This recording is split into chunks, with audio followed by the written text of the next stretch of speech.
High বন্ধুরা, এখন চলে এলাম লুঙ্গি স্টেশনে। পুরো প্ল্যাটফর্ম, কোনো দোকান নেই, পুরো ফাঁকা।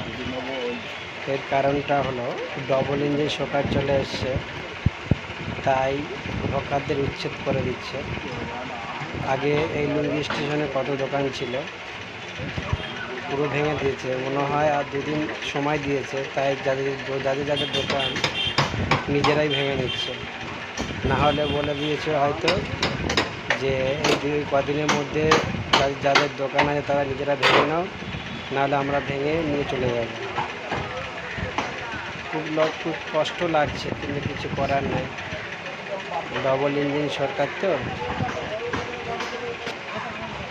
কারণ এই হকাররা নিজের জীবিকা অর্জন করে তার ছেলে মেয়েদের পড়াশোনা চালিয়ে যায়, সংসারটা চালিয়ে যায়। এরা তো আর বড় দোকান নয়।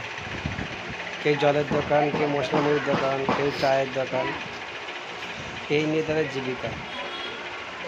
জানি না সরকার কী ভেবেছে, যেটা সরকার করে ভালোর জন্য করে।